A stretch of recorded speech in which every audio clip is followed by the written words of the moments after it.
Hello dear friends, welcome back to my YouTube channel Sudhir defence academy. बहुत बहुत आभार and thank you so much for your continued love and support. प्यारे बच्चों, आप सभी का बहुत बहुत स्वागत है और एक बहुत ही मोस्ट अवेटेड वीडियो उन सभी एस्पायरेंट्स के लिए जो नेवी को ज्वाइन करना चाहते हैं नेवी एमआर के थ्रू। वो सभी एस्पायरेंट्स, चाहे आप मेल हैं या फीमेल हैं, यदि आपने 10th पास किया है, यदि आपने 10वीं पास किया है और आप नेवी ज्वाइन करना चाहते हैं, तो आज मैं आपको एक ऐसी जॉब के बारे में बताने जा रहा हूं जो बहुत अच्छी जॉब है। सरकारी नौकरी पाना चाहते हैं और वो भी डिफेंस में, स्पेशली नेवी में। और यदि आप केवल 10th पास हैं तो आपके लिए गोल्डन अपॉर्चुनिटी है। हर साल वैकेंसी आपको आती हैं, साल में 2 बार वैकेंसी देखने को आपको मिलेंगे और अगली बार की वैकेंसी कब आएंगी ये सब कुछ डिटेल में आपको बताने वाला हूं। बस आपको वेट करना होगा वीडियो लास्ट तक देखने का। प्यारे बच्चे, हम बात करेंगे नेवी एमआर की। एक एक पॉइंट पर मैं बात करूंगा। what is the criteria of age, what is the criteria or eligibility criteria, what is the syllabus and what are the exam pattern and salary। सबसे इंपॉर्टेंट क्या, ध्यान से सुनिएगा। पहले ये नेवी सरकारी नौकरी एमआर ज्वाइन करने का क्या तरीका है मैं वो बताने जा रहा हूं। 10वीं पास केवल योग्यता है। आप मेल हैं या फीमेल हैं कोई फर्क नहीं पड़ता, दोनों के लिए वैकेंसी अवेलेबल हैं और हर साल आपको 2 बार वैकेंसी देखने को मिलेंगी। इसके बारे में डिटेल डिस्कशन मैं आपको कर रहा हूं, बस आपको वीडियो लास्ट तक देखना होगा। चलिए देखिए, सबसे इंपॉर्टेंट क्या है। पहले मेल एंड फीमेल कितनी वैकेंसी आती हैं, ध्यान से सुनिएगा मैं क्या कह रहा हूं। 300 वैकेंसी 2024 के फर्स्ट इनटेक में 200 वैकेंसी आई, ठीक है। 2024 के फर्स्ट इनटेक में कितनी वैकेंसी आई, यहां पर हम बात करें तो 200। लेकिन मेल और फीमेल, फीमेल की वैकेंसी जिसमें लगभग 50 होती हैं, टोटल वैकेंसी 300। Total vacancy 300। कुछ बच्चों को ये देख करके अजीब लगेगा कि सर इतनी कम वैकेंसी। ये कम नहीं है, ये आपके अंदर सिलेक्शन पाने की एक जिद है, डिटर्मिनेशन है, कंसिस्टेंसी है, डेडिकेशन है, कोई आपको रोक नहीं सकता। मेरे कितने सारे स्टूडेंट हैं जो भी एयरफोर्स नेवी ज्वाइन कर चुके हैं। Mail and female total 300 vacancy साल में 2 बार आपको देखने को मिलेंगी, जिसमें फीमेल की एक बार में वैकेंसी लगभग 50 होती हैं। तो फीमेल गर्ल्स, आई मीन हमारी छोटी बहनें जो सपना देख रही हैं नेवी को ज्वाइन करने का, 100% आप जा सकते हैं। और आपके 10th पास केवल क्वालिफिकेशन जरूरी है। जो एलिजिबिलिटी क्राइटेरिया है वो 10th पास है और 50% मार्क्स का होना जरूरी है। पिछले इनटेक में जो पिछली बार का नोटिफिकेशन आया उसमें उन्होंने 50% का क्राइटेरिया क्लियरली मेंशन्ड किया था कि ओवरऑल 50% चाहिए 100 में से, ठीक है। और किसी भी बोर्ड से हो, 10th के इक्विवेलेंट डिग्री होनी चाहिए, आप एलिजिबल हैं। लेकिन एक कंडीशन है इसके लिए, आप मैरिड नहीं होने चाहिए। Unmarried male and female candidates चाहिए। Only unmarried male and female candidates can apply. Married होना आपके लिए फॉर्म नहीं भर सकते हैं।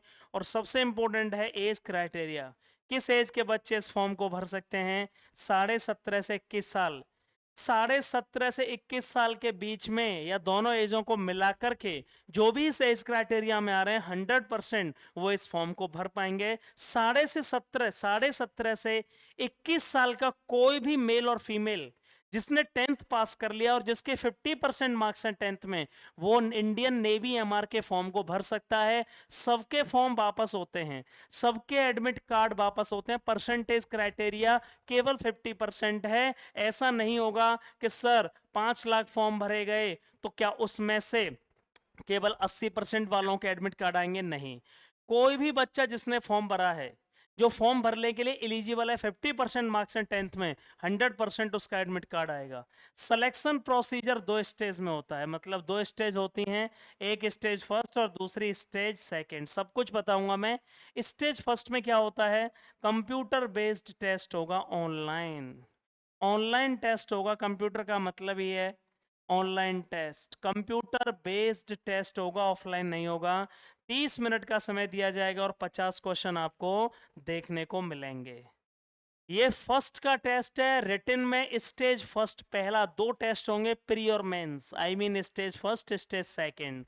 स्टेज फर्स्ट में एक टेस्ट होगा जिसमें 30 मिनट में 50 क्वेश्चन आएंगे और उसमें क्या क्या आएगा, साइंस और मैथमेटिक्स आएगा सेक्शन फर्स्ट, और सेक्शन सेकंड जनरल अवेयरनेस आएगी, जीएस, साइंस और मैथमेटिक्स और जीएस केवल रिटन एग्जामिनेशन जो होगा फर्स्ट, उसमें केवल ये सब्जेक्ट होंगे। 50 क्वेश्चन होंगे, हर क्वेश्चन 1 मार्क्स का होगा और 30 मिनट का समय आपको दिया जाएगा। प्यारे बच्चों ध्यान से सुन लीजिएगा। किसी को कोई डाउट है? यहां तक किसी को कोई डाउट? ये स्टेज फर्स्ट के एग्जाम के बारे में ही मैं बता रहा हूं। और दोबारा से सुन लीजिए स्टेज फर्स्ट का एग्जाम और कैसे होगा। नेगेटिव मार्किंग होगी प्यारे बच्चे, ये नेगेटिव मार्किंग होगी। आप तुक्का नहीं मार सकते। गलत क्वेश्चन अटेम्प्ट करने पर आपका जो सही मार्क्स है, सही क्वेश्चन है, उसके मार्क्स भी काट लिए जाएंगे। 4 क्वेश्चन गलत होने पर एक सही क्वेश्चन कट जाएगा। पेपर बाइलिंगुअल आएगा, हिंदी और इंग्लिश दोनों में आएगा। जनरल अवेयरनेस का बहुत बड़ा रोल है, 25 क्वेश्चन आएंगे। जनरल अवेयरनेस जीएस के 25 क्वेश्चन, मैं इसके सिलेबस के बारे में अलग से वीडियो बना दूंगा।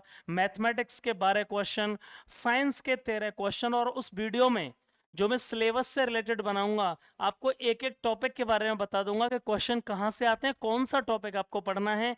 जीएस में जीए में कौन से पढ़ने हैं, मैथ में क्या पढ़ना है और साइंस में कौन कौन से टॉपिक्स पढ़ने हैं, अलग से वीडियो आपको देखने को मिलेगा। स्टेज फर्स्ट का जो एग्जाम होगा प्यारे बच्चे, 30 मिनट का समय मिलेगा। हर क्वेश्चन 1 मार्क्स का होगा और 0.25 की नेगेटिव मार्किंग होगी। 0.25 की क्या होगी? स्टेट वाइज कट ऑफ जाती है, अलग अलग राज्यों की, और सेक्शनल कट ऑफ भी जाती है। हर सब्जेक्ट में पास होना जरूरी है, हर सब्जेक्ट में पास होना जरूरी है। स्टेट वाइज कट ऑफ जाती है, अलग अलग राज्यों की अलग अलग कट ऑफ जाती है। ऑल इंडिया कट ऑफ नहीं जाती एयरफोर्स की तरह। एयरफोर्स में ऑल इंडिया कट ऑफ जाती है, स्टेट वाइज नहीं जाती। और नेवी एमआरएसएसआर में स्टेट वाइज कट ऑफ जाती है, ऑल इंडिया कट ऑफ नहीं जाती। अब हम बात करते हैं सर स्टेज सेकंड के बारे में। स्टेज सेकंड में 3 चीजें आपको देखने को मिलेंगी। पहले पीएफटी होगा फिजिकल, उसके बाद दोबारा से रिटन होगा और फिर इनिशियल मेडिकल एग्जामिनेशन होगा। लेकिन अंतर यह है कि जो स्टेज फर्स्ट का एग्जाम था वो ऑनलाइन था, स्टेज सेकंड का एग्जाम ऑफलाइन होगा। आपको नेवी के थ्रू कॉल लेटर आएंगे स्टेज सेकंड के लिए। जो स्टेज फर्स्ट को क्लियर करेंगे उनको आपके मेल आईडी पर कॉल लेटर मिलेगा कि आपको फेज सेकंड के लिए कहां पर आना है। नेवी के जो डेजिग्नेटेड सेंटर्स हैं उन पर आपको स्टेज सेकंड के लिए अवेलेबल होना पड़ता है। ठीक है, आपको नेवी के जो डेजिग्नेटेड सेंटर हैं उन पर आपको जाना है। वहीं पर स्टेज सेकंड में पहले फिजिकल होगा, जो फिजिकल बताऊंगा क्या क्या होता है फिजिकल में आगे। उसके बाद रिटन होगा, ये रिटन में भी बता दूंगा, सेम होता है रिटन। और मेडिकल एग्जामिनेशन में क्या क्या होगा, सिलेबस पूरा सेम है जो स्टेज फर्स्ट का एग्जाम होता है। 30 मिनट में 50 क्वेश्चन, जीए मैथमेटिक्स और साइंस आती है। स्टेज सेकंड में भी जो रिटन होता है वो भी बिल्कुल सेम होता है, लेकिन अंतर यह है कि ऑफलाइन होता है, पेन पेपर पर होता है, ऑफलाइन होता है। नेवी के डेजिग्नेटेड सेंटर पर आपको बुलाया जाता है, कॉल लेटर आते हैं। और स्टेज थर्ड क्या होती है? जब ये तीनों चीजें हो जाती हैं, डॉक्यूमेंट वेरिफिकेशन होता है। जब आपने मेडिकल क्लियर कर लिया है, दोबारा से रिटन क्लियर कर लिया और पीएफटी क्लियर हो गया है, तो फिर आपको डॉक्यूमेंट वेरिफिकेशन के लिए कॉल अप किया जाता है। अब हम जान लेते हैं कि सर फिजिकल में क्या क्या होता है। बहुत इंपॉर्टेंट है कि फिजिकल में क्या क्या होता है। बहुत सिंपल है, मेल और फीमेल दोनों का क्राइटेरिया रनिंग, 1600 मीटर 6.5 मिनट और 8 मिनट में। बिल्कुल अपडेटेड फिजिकल बता रहा हूं मैं, अभी का अपडेटेड है। स्क्वाट्स का मतलब है उठक बैठक, 20 और 15 उठक बैठक करनी पड़ेंगी। पुशअप्स जिसको दंड बोलते हैं 15 और 10 लड़कियों के लिए अलाउ की गई हैं। और बेंट नी सिटअप्स 15 और 10। बेंट नी का मतलब है झुक करके सिर पकड़ के और टो को टच करना, पैरों को टच करना, ठीक है ना। बेंट नी घुटनों वाली, ठीक है ना। याद रखिए बेंट नी सिटअप्स 15 और 10 हैं, पुशअप्स कितनी है? 15 और 10 हैं, स्क्वाट्स 20 और 15 है, रनिंग 1600 मीटर है 6.5 मिनट में लड़कों के द्वारा और 8 मिनट में लड़कियों के द्वारा। इंपॉर्टेंट क्या है सर, हाइट का क्या क्राइटेरिया? मेल के लिए हाइट 157 सेंटीमीटर और फीमेल के लिए हाइट 152 सेंटीमीटर। मेल का हाइट का क्राइटेरिया 150 सेंटीमीटर, 157 सेंटीमीटर, और फीमेल का criteria 152 centimetre. Initial medical examination उसी दिन होगा आपका। स्टेज 2 के दौरान ही पहले पीएफटी होगा, पीएफटी क्लियर करने के बाद फिर से रिटन होगा। रिटन का सिलेबस बिल्कुल सेम रहेगा जो स्टेज फर्स्ट में हुआ था। और उसके बाद में इनिशियल मेडिकल एग्जामिनेशन होगा। चेस्ट आपकी होनी चाहिए 77 सेंटीमीटर और 5 सेंटीमीटर फुलाव। 77 सेंटीमीटर और 5 सेंटीमीटर फुला करके टोटल फुला 5 सेंटीमीटर एक्सपेंशन जरूरी है। और आई का जो क्राइटेरिया है 6/9 वर्स्ट, 6/9 तक चल जाएंगे और 6/6 एकदम सही आंखें हैं। 6/6 एकदम एक्यूरेट बेस्ट आंखें हैं और 6/9 का वर्स्ट क्राइटेरिया, इससे ऊपर नहीं होना चाहिए। मेरिट जो लिस्ट बनेगी उसमें केवल स्टेज 2 के मार्क्स ऐड किए जाएंगे, स्टेज फर्स्ट को केवल क्वालिफाइंग करना होगा। स्टेज फर्स्ट का जो एग्जाम होता है, दो होते हैं प्री और मेंस, प्री के मार्क्स नहीं जोड़े जाएंगे। असली जो मेरिट बनेगी, फाइनल मेरिट बनेगी, वो स्टेज 2 के मार्क्स के बेसिस पर बनाई जाएगी। स्टेज 2 जो मेरिट लिस्ट बनेगी वो स्टेज 2 के आधार पर बनेगी। और फिर से आपका एक फाइनल मेडिकल एग्जामिनेशन होगा। वो कहाँ जाके होगा? जब आपकी ज्वाइनिंग होगी INS चिल का। 2 बार ज्वाइनिंग होती है। एक बार आपका बैच खत्म होगा नवंबर में, नवंबर से, और एक बार अप्रैल में। याद रखिएगा, ज्वाइनिंग जो आपका कोर्स शुरू होता है नवंबर और अप्रैल में शुरू होता है। 2 बार ज्वाइनिंग होती है साल में। INS चिल्का पर आपको बुलाया जाएगा उड़ीसा। वहां एक फाइनल मेडिकल एग्जामिनेशन और होगा जब आपकी ज्वाइनिंग होगी। और ये पोस्ट के नाम क्या होते हैं? सेफ है, ये स्टीवार्ड है, और हाइजीनिस्ट है। हाइजीनिस्ट मतलब वही स्टीवार्ड कहते हैं जो वेट्रेस वगैरह, वेटर वगैरह हैं, ठीक है ना, जो खाना ध्यान अटेंडेंट वगैरह हैं, जो बड़े बड़े नेवी के मतलब ऑफिसर्स मैस और उनमें हैं, उनके लिए अटेंडेंट वगैरह का काम करते हैं। सेफ खाना बनाने वाले। हाइजीनिस्ट मतलब खाने से रिलेटेड सफाई का ध्यान रखने वाले, हाइजीन, सफाई का काम करने वाले, ध्यान रखने वाले। ठीक है, बहुत अच्छी जॉब है, ऐसा बिल्कुल मत सोचिए। मथुरा का एक लड़का जिसका नाम है निशांत शर्मा करके, मेरा स्टूडेंट रहा 2017 का।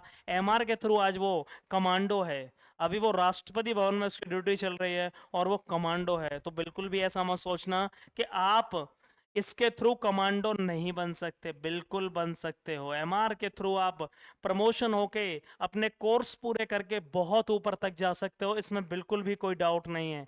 किसी को कोई डाउट हो तो मुझे कॉल कर सकते हैं। अब सबसे बड़ा क्वेश्चन आता है, सर सैलरी का क्या इशू है? ऑफिशियल सैलरी में आपको ये बता रहा हूँ, ऑफिशियली जो आपको मिल जाएगी नोटिफिकेशन में देखने को, समझ लीजिए पहले साल आपको 30,000 रुपए समझिएगा, जिसमें 21,000 आपको इन हैंड मिलेंगे, 9,000 आपको जमा कर लिए जाएंगे और आगे 9,000 और इसमें ऐड कर दिए जाएंगे। ठीक है ना, कॉप्स फंड की तरह, गवर्नमेंट ऑफ इंडिया के द्वारा। ठीक है ना, 30,000 रुपए मिलेंगे, 21,000 आपके इन हैंड, 9,000 आपके जमा हो जाएंगे, ध्यान रखना। और 9,000 लास्ट में ऐड होकर के आपको वो अवेलेबल हो जाएगा। ठीक है, सेकेंड ईयर दूसरी साल महीने के 33,000 मिलेंगे, 23,100 रुपये इन हैंड मिलेंगे, 9900 फिर आपके जमा कर लिए जाएंगे। और आगे 9900 का एक और डबल आपको दोबारा जब आप रिटायर होंगे 4 साल बाद या जब भी आप आएंगे तो आपको देखने को मिलेगा। थर्ड ईयर में 36,500, 25,550 इन हैंड, 10,950 जमा होकर के उसका डबल हो जाएगा। फोर्थ ईयर में 40,000, 28,000 इन हैंड, 12,000 जमा करके 12 का 24,000 आपको टोटल अग्निवीर का जो कॉस्ट फंड होगा 5.2 लाख का, 5.2 लाख का डबल किया जाएगा। जब आप रिटायर होकर के आएंगे 11 लाख रुपए आपको अलग से दिए जाएंगे। ठीक है ना, अलग से 11 लाख रुपए का पैकेज दिया जाएगा। ये बहुत बड़ी चीज है। एक ये जो आपका जमा हुआ है और एक जो अतिरिक्त गवर्नमेंट इसका ठीक डबल करके आपको देगी। एक बहुत बड़ी इंपॉर्टेंट न्यूज और बता दूं मैं आपको, बहुत जल्दी आपको 2025 के अंत तक सब कुछ परमानेंट देखने को मिलेगा। 70% बच्चे परमानेंट हो जाएंगे। ठीक है, 10 साल की नौकरी हो जाएगी, ये मैं बिल्कुल कंफर्म बता रहा हूं। इस पर मैं ऑलरेडी वीडियो बनाया था अभी, और एक और वीडियो आने वाला है। सो किसी भी तरह का कोई यहां पर डाउट है, आपको किसी भी तरह का कोई डाउट है, आप मुझे कमेंट बॉक्स में बता सकते हैं। सारी क्वेरी अलग हो जाएगी, इसके सिलेबस के लिए अलग से वीडियो आ जाएगा। Thank you so much. Please नए हैं तो चैनल को सब्सक्राइब करिएगा डिफेंस के सभी अपडेट्स और सभी जॉब रिक्वायरमेंट्स के लिए। Thank you so much and love you all.